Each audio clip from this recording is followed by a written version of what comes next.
Baik anak-anak, sebelum kita mulai pelajaran hari ini, alangkah baiknya kita berdoa. Ketua kelas, pimpin berdoa.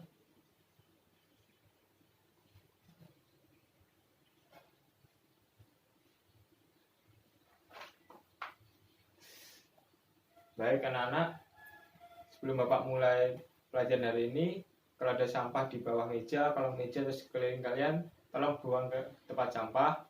Kemudian rapikan tempat duduk dan meja kalian agar rapi. Karena apa?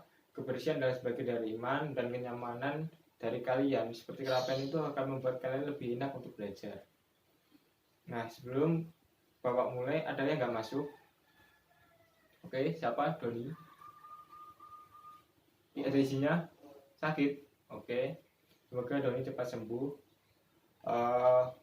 Ada yang masih ingat pelajaran kemarin tentang sistem rem? Oke, silakan. Ada yang bisa katakan? Rehan? Oke, Rehan, silakan. Oke, benar sekali. Ada yang mau menyanggah ataupun menambahi dari jawaban dari Rehan? Ya udah. Oke. Hari ini kita akan pelajari tentang motor bakar bensin. Nah, ini adalah hadiah untuk Rehan. Karena saya setiap mengajar, saya akan memberikan apresiasi pada anak-anak ataupun kalian yang bisa menjawab pertanyaan dari saya. Maka ini buku untuk Rehan dan nanti bisa difotokopi untuk satu kelas. Baik anak-anak, kita akan pelajari tentang motor bakar bensin. Ada yang tahu tentang motor bakar bensin? Oke. Ada yang tahu? Oke, nanti akan Bapak jelaskan. Nah, Bapak akan menjelaskan dengan media presentasi PPT. Sebelum itu nanti Bapak akan melakukan tentang RPP-nya. Oke, silakan kalian menyimak. Baik anak-anak, pelajaran hari ini, tujuan dari pembelajaran ini adalah melalui diskusi dan menggali informasi, peserta didik dapat mengetahui definisi tujuan dan ruang lingkup motor bakar 4 tak. Melalui diskusi dan menggali informasi, peserta didik dapat mengetahui definisi tujuan dan ruang lingkup motor bakar 2 tak. Materi pembelajaran adalah definisi motor bakar bensin 4 tak dan 2 tak, prinsip kerja motor bakar bensin 4 tak dan 2 tak, ruang lingkup motor bakar bensin 4 tak dan 2 tak, komponen motor bakar bensin 4 tak dan 2 tak, alat dan bahan yang dibutuhkan untuk mengajar materi motor bakar bensin 4 tak. Nah, itu yang harus kalian pelajari hari ini. Baik, langsung ke presentasi dari Bapak tentang motor bakar bensin. Tolong disimak anak-anak. Motor bakar bensin. Komponen motor bakar bensin yang pertama adalah blok silinder. Merupakan bentuk dasar dari mesin dan pada blok silinder ini terdapat beberapa buah silinder mesin.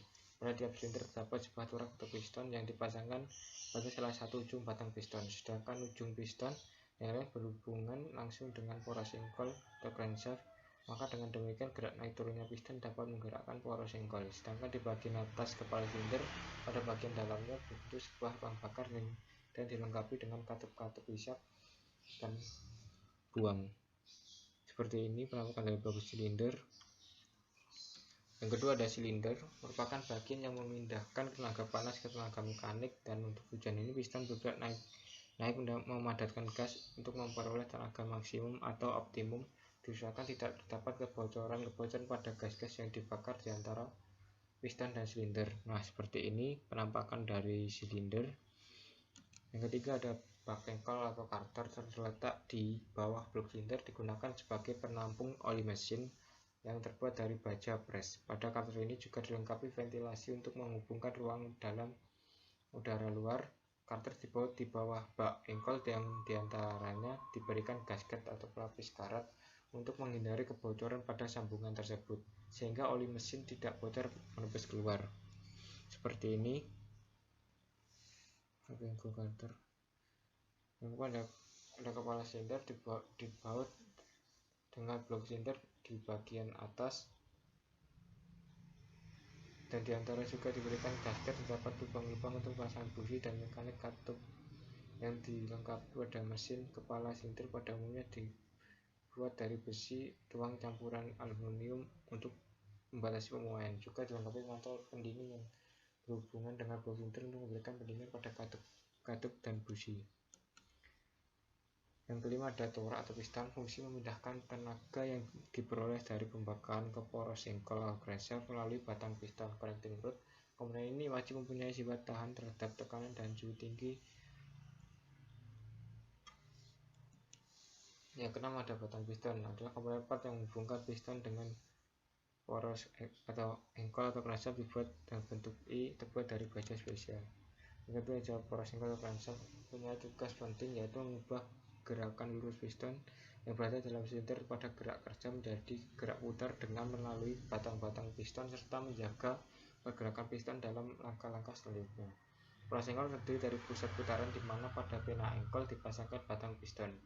Bagian ujung depan poros engkol dibuat sedemikian rupa sehingga memungkinkan pemasangan gigi pengatur atau timing gear, berfungsi untuk menggerakkan sumbu nok dan puli untuk menggerakkan pompa air atau alternator water pump. Sedangkan bagian ujung belakang dipasangkan dengan fan untuk pemasangan roda polis atau roda gila. Yang ke-8 ada roda polis atau flywheel, merupakan piringan yang terbuat dari besi tulang dan dibaut pada ujung belakang poros engkol, di mana poros engkol hanya mendapatkan tenaga putaran dari langkah kerja saja. Agar flywheel dapat bekerja pada langkah yang lainnya, maka poros engkol harus dapat menyimpan daya putaran yang diperolehnya. Bagian yang menyimpan tenaga putarannya adalah roda penerus, yang juga dilengkapi dengan gigi ring yang dipasangkan di bagian luar untuk berkaitan dengan karir pinggang. Baik, kita akan masuk di prinsip kerja motor bakar bensin. Anak-anak silakan mencatat agar anak-anak nanti juga bisa lebih enak dalam nanti jika diberi pertanyaan. Dasar prinsip kerja motor bakar bensin terdiri dari 5, yaitu pengisian, campuran udara, bahan bakar, pemadaman, pengkompresian, campuran udara dan bahan bakar, pembakaran campuran udara dan bahan bakar, pengembangan gas hasil pembakaran dan pembuangan. Nah, langsung ke prinsip kerja motor bakar bensin. Cara kerja motor 4 tak. Yang pertama adalah langkah hisap. Piston bergerak dari titik A atau titik mati atas ke titik mati bawah. Dalam langkah ini, campuran udara dan bahan bakar dihisap ke dalam silinder. Katup hisap terbuka, sedangkan katup buang tertutup. Waktu piston bergerak ke bawah, menyebabkan ruang silinder menjadi vakum. Masuknya campuran udara dan bahan bakar ke dalam silinder disebabkan dari tekanan udara luar atau atmospheric pressure. Yang kedua adalah langkah kompresi. Piston bergerak dari titik MB atau titik mati bawah ke titik mati atas. Dalam langkah ini, campuran udara dan bahan bakar dikompresikan atau dimanfaatkan.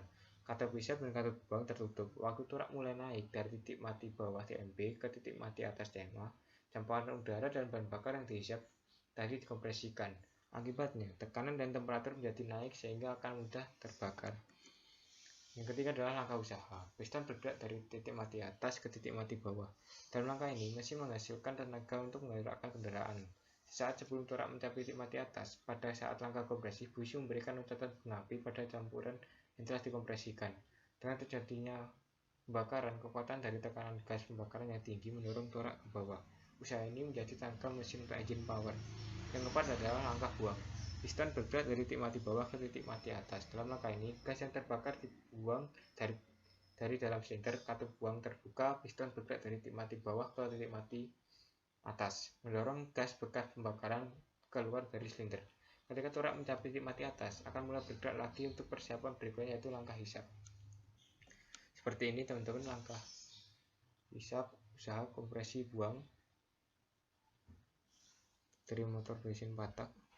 Kemudian ini ada prinsip kerja motor bensin 2 tak. Yang pertama langkah hisap dan kompresi. Piston bergerak ke atas, ruang di bawah piston menjadi vakum atau hampa udara. Akibatnya udara dan campuran bahan bakar terhisap masuk ke dalam ruang di bawah piston. Sementara di bagian ruang atas piston terjadi langkah kompresi, sehingga udara dan campuran bahan bakar yang sudah berada di ruang atas piston suhu dan tekanan menjadi naik pada saat 10-5 derajat sebelum titik mati atas. Busi memercikan bunga api sehingga campuran udara dan bahan bakar yang telah naik temperaturnya dan tekanan menjadi terbakar dan meledak.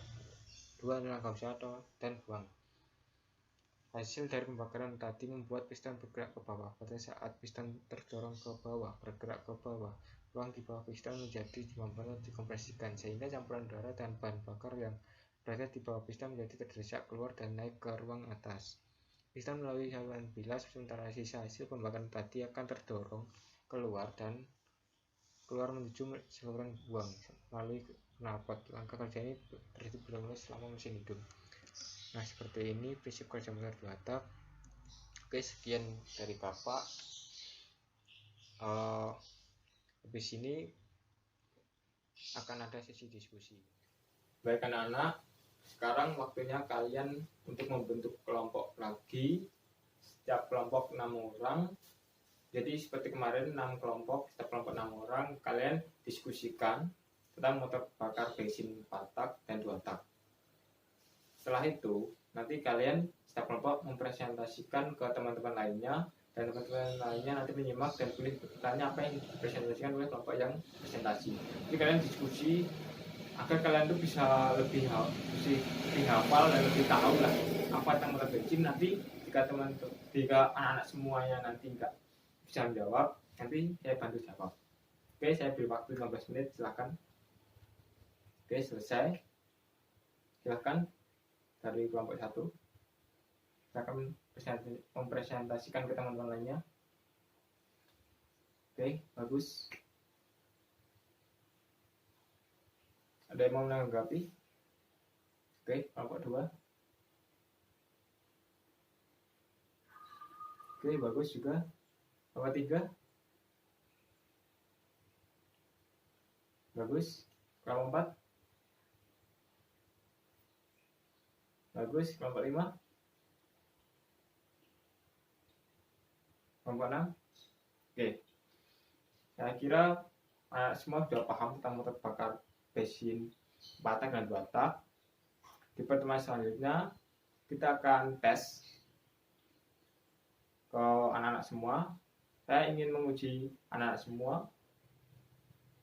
untuk tes tersebut agar anak semua bisa mereview lagi dari pertemuan pertama, kedua, dan ketiga. Nah, jadi tolong nanti anak-anak nanti belajar lagi agar nanti di waktu tes nanti bisa dapat nilai maksimal. Saya tanamkan satu ke anak-anak semua, kejujuran lebih utama daripada nilai. Kan bahasanya apa, anak-anak? Karena kejujuran itu adalah modal awal untuk kalian hidup. Karena jika kalian jujur, kedepannya anak-anak bakal lebih enak dan dipercaya dimanapun. Dan anak-anak bakal mendapat amanah yang sesuai perilaku anak-anak semua. Jadi tanamkan kejujuran dalam keseharian anak-anak semua, ulangan ataupun di kehidupan anak-anak. Mungkin cukup dari pertemuan hari ini. Aplaus untuk anak-anak semua. Oke, sekian dari Bapak hari ini. Kurang lebihnya Bapak mohon maaf. Sebelum Bapak akhiri, Bapak kelas memimpin doa. Oke, akhirul kalam. Wassalamualaikum warahmatullahi wabarakatuh.